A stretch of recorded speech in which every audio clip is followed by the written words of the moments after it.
Have you ever sat in a room blazing with light, yet felt completely invisible? I have. That night, in the opulent glow of the Ritz-Carlton in Boston, I, Rachel Thompson, 32 years old, realized that for years, in my family's eyes, I was just a faint shadow beside my brother, the golden sun, their sole pride. The clink of wine glasses echoed through the ballroom. Crystal chandeliers cast shimmering light, reflecting off glittering gowns and tailored suits. Over 200 guests filled the event celebrating Daniel Thompson, 38, newly appointed head of pediatric surgery at St. Luke's Hospital.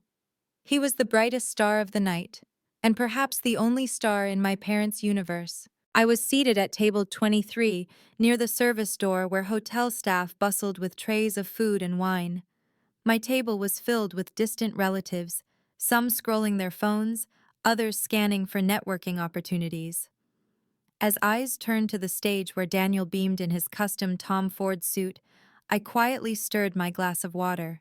A woman beside me, a date of some doctor, leaned over and asked casually, "Do you work in medicine too?" I replied curtly, "No, I work with numbers." Her expression shifted instantly, from curiosity to pity, then a hint of disdain. I was used to that look, the one reserved for those not exceptional enough to enter the glamorous world of medicine. On stage, my parents glowed as if they were the ones being honored. Mom wore a pristine St. John dress. I knew Daniel had bought it. Dad, in a navy blazer, beamed with pride. They hugged Daniel tightly, shook hands with guests, and repeated, "That's our son, Dr. Daniel Thompson, the pride of our family." And me? I got an awkward hug at the entrance and a perfunctory, "Oh, you came too?" Then for the rest of the night, they forgot I existed. I remember that moment vividly. Mom took the mic, eyes glistening, voice choking with emotion as she addressed the crowd. From a young age, Daniel had big dreams, and now our son has brought honor to our family. We're so proud to have raised a child like him. She paused, then added lightly, "Rachel's here too. She does some accounting thing, very hard-working." Polite chuckles and nods rippled through the room. I sat frozen, hands clenched under the table. It wasn't an introduction, it was a recurring verdict. My daughter is just a shadow, but Daniel is the light. The sting was sharp, like an invisible hand squeezing my heart. I wanted to stand, to shout, "Mom, I'm not useless. I'm not just crunching numbers. I'm the CFO of a Fortune 500 company, managing billions in budgets." But my throat tightened.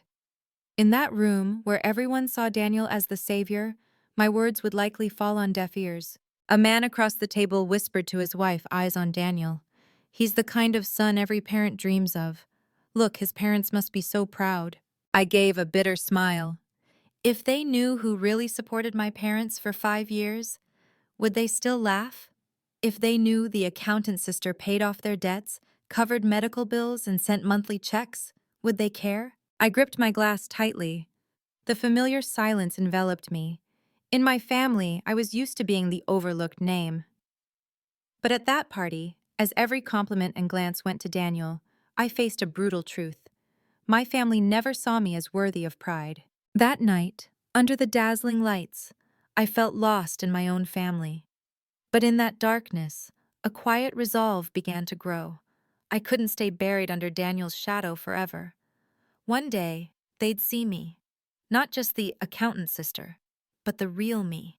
I'm sharing this not to complain, but because I believe many have felt this, compared, belittled, or dismissed by their own family. If you've ever been the forgotten child, I want you to know you're not alone.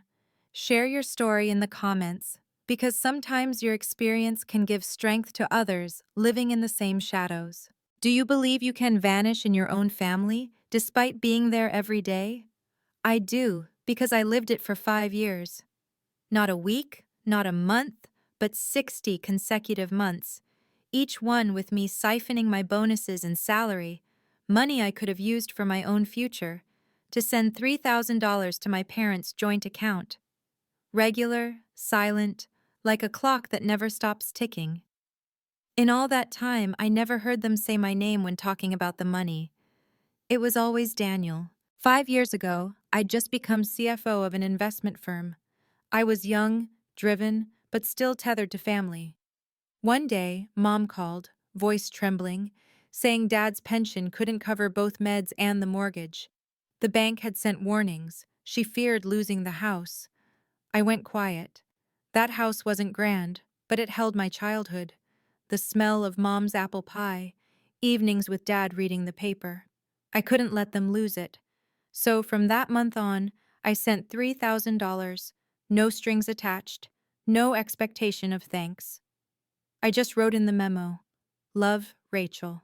But a month later, at a family dinner, Mom clutched Daniel's hand, eyes shining, telling relatives, "My son is so devoted. He sends money regularly. Thanks to him, we've kept this house." I was sitting right there. Her words cut like a knife. I looked at Daniel, waiting for him to speak, but he just smiled, raised his glass. For a fleeting moment, he glanced at me, not maliciously, but as if saying, "Don't ruin their faith." I bit my lip, stayed silent. I told myself, it's fine, as long as they're happy, as long as they're secure. But my heart began to crack. A year later, at a cozy Christmas, the tree nearly touched the ceiling, lights twinkling, the smell of roast turkey filling the air. As we raised glasses, Dad stood, voice booming, "Let's toast Daniel, our family's rock. Without him, we wouldn't have this home." Everyone cheered. "To Daniel!" Glasses clinked. I raised mine too, but the wine tasted bitter. I didn't need public credit, but hearing our family's rock from Dad's mouth felt like I'd been erased from the circle entirely. Then came Mom's knee surgery. I sent extra money, covering costs beyond insurance. But in the hospital, as she woke, I heard her tell my aunt, "Thank God for Daniel. He paid every penny. I'm so lucky to have a son like him." I was there, holding her hand. But it was as if my hand was invisible. My aunt nodded, praising Daniel, no one mentioning me. I smiled, swallowing the lump in my throat, because if I spoke, I feared I'd cry right there. At Grandpa's memorial, I overheard relatives whispering, "Rachel was such a great student, top of the state, but now she just does bookkeeping. Such a pity. Compared to Daniel, she's worlds apart." I stood behind the door, my heart crushed. Years of effort, sleepless nights working, all reduced to pity in their eyes. I often wondered, should I speak up, show the bank statements, prove every dollar?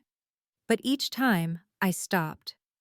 Partly because I feared disappointing my parents by exposing Daniel wasn't the hero they thought. Partly because I clung to a faint hope. One day they'll see, they'll realize their daughter was the one who stepped up. But year after year, that hope wore me down. I started losing sleep, feeling like I didn't exist. I was a shadow, watching my brother shine under the spotlight. I began therapy. My therapist asked, "Rachel, why keep doing this if it hurts you?" I answered through tears, "Because I want them to see me. I want them to say my name one day." She shook her head. "You're trading your happiness for recognition that may never come. Are you sure they'll see?" That question haunted me, and slowly I knew the answer. No. If I stayed silent, they never would. On the fifth Christmas, I watched my family toast Daniel again, the one they believed supported them entirely. I sat silently, my wine glass trembling. In that moment, I knew I couldn't go on. I'd fed this darkness too long. I don't know if you've ever lived in someone's shadow, a sibling, a colleague, or even your family's unreasonable expectations, but I know the feeling, craving love while being erased. If you find this story compelling and relatable, comment why. If not, be honest and leave an N. There are moments in life when you know silence is no longer safe. It becomes a shackle. That night, at the lavish party celebrating Daniel, I reached my breaking point. The mic crackled, cutting through the lively chatter. Daniel stood center stage, confident in his tailored Tom Ford suit, chandelier light glinting off his polished hair. He tapped the mic, smiled, and the room fell silent. His voice, warm and composed like a seasoned speaker, rang out, "Family is my greatest motivation. For years, I've worked not just for my success, but to provide for my parents. Today, I'm thrilled to announce I've secured a private fund to sponsor scholarships for outstanding medical students at St. Luke's. This is my way of giving back. Thunderous applause erupted. Some shouted, "Daniel's amazing! What a role model!" I sat motionless, my heart pounding like it might burst. Each word he spoke stabbed into me. I glanced at my parents. Mom wiped tears, Dad nodded proudly. They believed him completely. They'd never looked at me that way. I knew if I stayed silent, my contributions would remain buried, and Daniel would keep basking in a halo built on distorted truth. My hand trembled as I set down my glass. I stood. The chair scraped loudly across the marble floor, echoing in the brief silence. Hundreds of eyes turned to me. "Sorry," I said, my voice hoarse but clear. "I'd like to say something." Daniel frowned, his face tightening. "Rachel, this isn't the time." I cut him off. "If not now, when? You just talked about providing for family. But let me ask directly, how much have you sent Mom and Dad in the last 5 years? The room buzzed. Dad frowned. "Rachel, don't interrupt. This is Daniel's night." I took a deep breath, pulled out my phone. The screen lit up, showing transfer records, $3,000 monthly, totaling $180,000 over 5 years. I held it toward the light. "Here's the proof. I sent the money. Every transfer says love Rachel. Yet for 5 years, all the credit went to Daniel." Murmurs spread like wildfire. I heard gasps. "My God, really?" "No way!" Daniel stepped down, voice sharp. "Rachel, you're mistaken. I was just managing the finances." I locked eyes with him. "Managing? Did you tell Mom and Dad it was my money? Or did you use it for risky investments, losing tens of thousands, spending lavishly?" I pulled out printed bank statements detailing withdrawals in his name. A gasp came from Mom. She grabbed her phone, opened the banking app. Her face shifted from confusion to shock, then paled.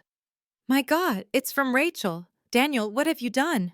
Daniel flushed, grabbing for the mic. "Don't believe her. She's been jealous since we were kids. She's just an accountant. She couldn't—" I stood taller. "No, I'm not just an accountant. I'm the CFO of a Fortune 500 company, and that company is reviewing the $500,000 fund you just promised this hospital. I hold the approval." The room went silent, then whispers exploded. "CFO? She's approving the fund?" Daniel lied? Dad stood, furious. "Rachel, why are you doing this? You're ruining your brother out of jealousy." Mom sobbed. "Yes, you've always been envious. Can't you let him have one day?" I smiled bitterly. Funny. For 5 years, I sent $180,000 without complaint, without asking for credit. And what did I get? Silence, denial, and now accusations of jealousy. If I were jealous, would I have sacrificed my dream of buying a house to support you? Daniel shot desperate looks at the hospital board, who were standing, murmuring. His face paled. "Don't listen to her. I'm the one who's done the work. I'm a doctor. I save lives. She just plays with numbers." I looked at him calmly. "Yes, I work with numbers. And numbers don't lie. $3,000 a month. 60 months. $180,000. That's the truth, undeniable." The air thickened. Some guests were filming.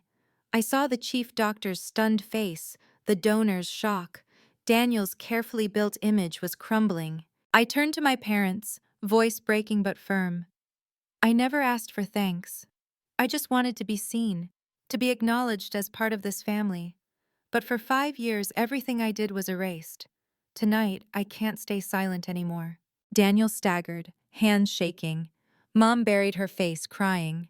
Dad clenched his jaw, angry but speechless. The room buzzed with whispers, the truth undeniable. I took a deep breath, feeling a weight lift after years of suppression. But I also knew the real storm was just beginning.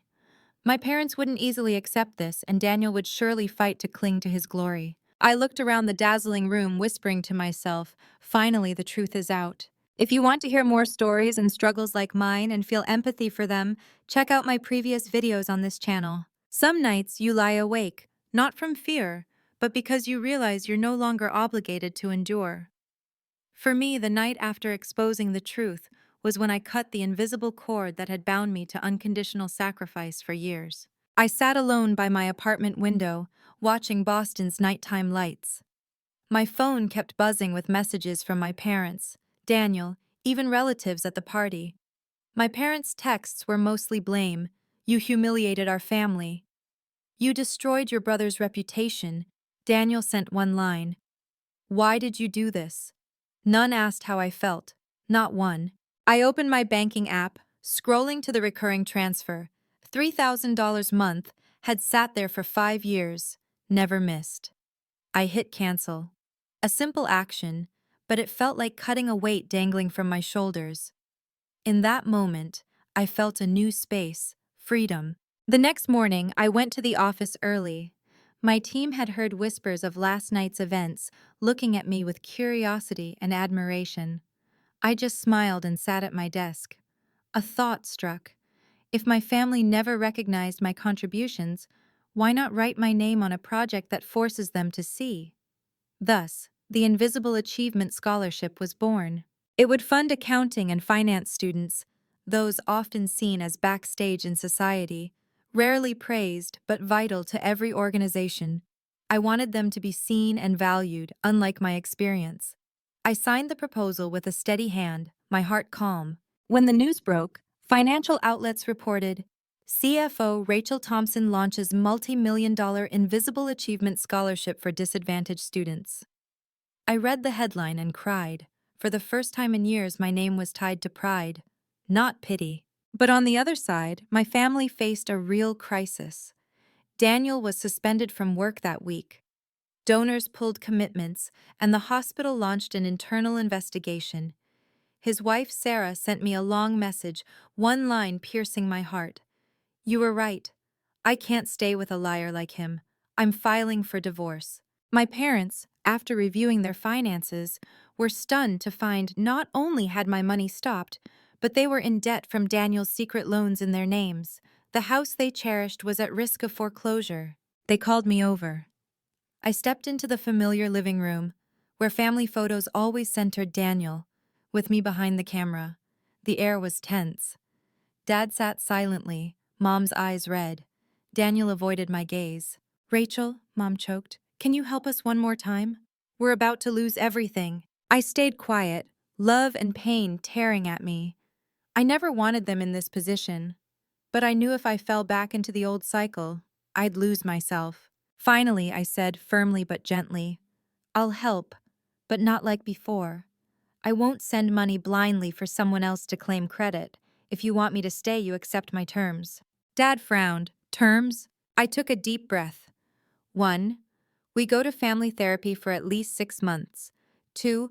All expenses are transparent, with receipts. 3. You acknowledge that for 5 years I was the one who provided, not Daniel. Mom's eyes welled up. Dad snapped, You're bargaining with your own parents? I held his gaze. No, I'm setting boundaries. Love without respect is just duty. And I'm done with duty. The room fell silent. I saw Daniel clench his fists but say nothing.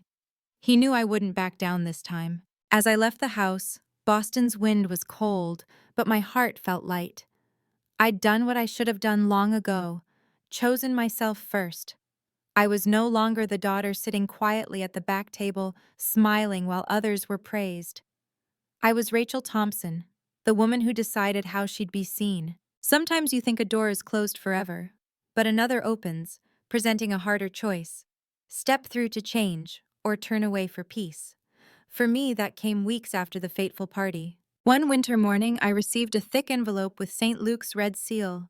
My hands shook as I opened it.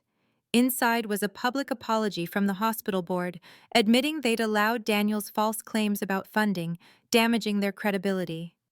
At the end, they invited me to be an independent advisor for a new medical scholarship program, separate from Daniel. I read it 3 times. Part of me felt vindicated, as if justice had restored my honor. But another part was heavy. If I accepted, some would say I was using power to punish my brother. Was I any different from what they thought? That night, I didn't sleep. I sat on the couch, streetlights casting a cold yellow glow through the window. My phone buzzed with congratulatory emails and messages urging me to seize the opportunity. But one question echoed. Am I doing this for what's right or to prove a point? I recalled my therapy sessions. My therapist once said, "Truth doesn't need revenge, it just needs light." I repeated it like a mantra. If my goal was to drag Daniel down, I'd become his mirror, a person using power for ego. But if I stepped onto the stage with an honest heart, I could turn my pain into value for the community. The next morning, I met the hospital board. The air was tense. A member asked, "Are you worried people will think you're sabotaging your brother?" I took a deep breath. I don't care about public opinion. I care about truth. And the truth is, this system let a lie live too long. If I can make it transparent, I will. I agreed to the role but set 3 conditions. First, the scholarship fund must be fully transparent: sources, spending, and recipients. Second, 10% of the budget would fund personal finance courses for doctors' families, as I'd seen too many ruined by financial temptation. Third, Daniel could attend these classes anonymously if he completed rehab and committed to long-term therapy. The room went quiet. Some were surprised, others relieved. The chairman nodded. "These are fair conditions. You're thinking not just of the hospital, but of the most vulnerable." Signing the agreement, I felt a strange peace. No need to prove myself, no craving for applause, just belief I was doing right. That evening, I called Mom. She answered after several rings, voice tired. I told her about my new role, waiting for her reaction. She sighed. "Rachel, I don't know whether to be proud or ashamed. You're amazing, but this family is falling apart." I paused, then said gently, "Mom, sometimes healing means facing the cracks.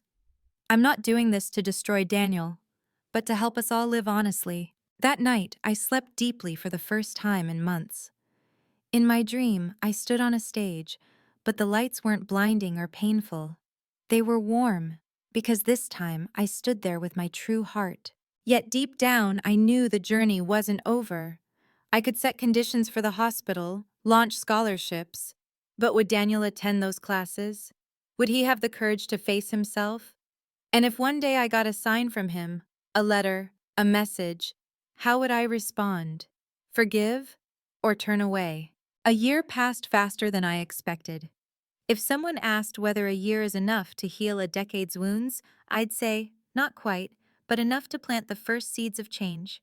Sometimes one seed in the ground can shift the future. The Invisible Achievement Scholarship for accounting students and the new St. Luke's Medical Scholarship I advise are both operational.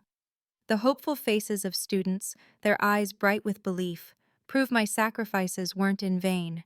Seeing them clutch their scholarships, I see myself years ago, the girl on the sidelines, finally called by name. My parents, after 6 months of therapy, have changed noticeably. Dad no longer toasts only to Daniel, but listens when I talk about work. Mom sometimes texts to ask if I've eaten dinner, a simple act that brings tears to my eyes. Undoing decades of favoritism isn't easy, but they're starting to see. I exist, I have value, I deserve love as their child.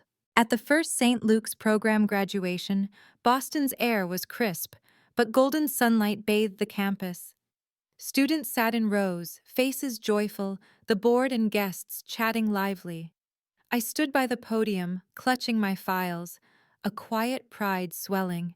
After the ceremony, a volunteer handed me a small envelope with just 2 words: "Thank you." I opened it, finding a handwritten note, the familiar script making my heart skip. "Thank you for giving me a second chance. I'll start over, this time honestly." Just a few lines, but I knew it was Daniel. I stood still for a long time. Memories flooded back. Parties where I was sidelined. Times he silently took my credit. My parents' gazes fixed on him. Never me. And that fateful night when I stood up, exposing everything before hundreds. Part of me once wanted him to pay forever. But holding this letter, I realized I no longer wanted that. I didn't chase him down or call to confirm. I just smiled, folded the letter, and tucked it away. Some apologies don't need to be public, some changes just need to begin quietly. What mattered was he wrote, he acknowledged, and he was starting anew. For me, that was enough. As I left the campus, a gentle breeze carried students' laughter, and the faint scent of flowers. I looked up, letting the sunlight touch my face. In that moment, my heart felt truly at peace. No more need to prove, no more pain of denial. Just a simple belief. I lived true to myself and gave others a chance to make amends. I want you, reading this, to remember.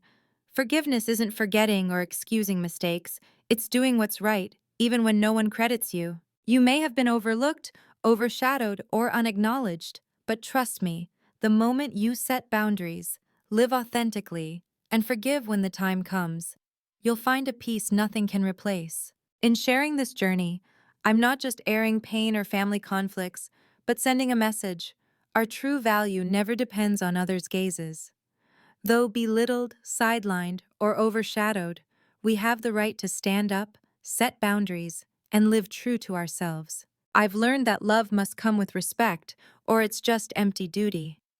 I've realized forgiveness isn't erasing everything, it's letting go of hatred to find peace.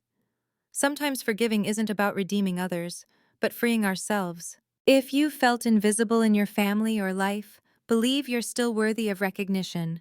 My story may be a small mirror, but I hope it sparks faith and strength in you. If you relate, leave a comment, hit like, and follow the channel to spread more human stories together.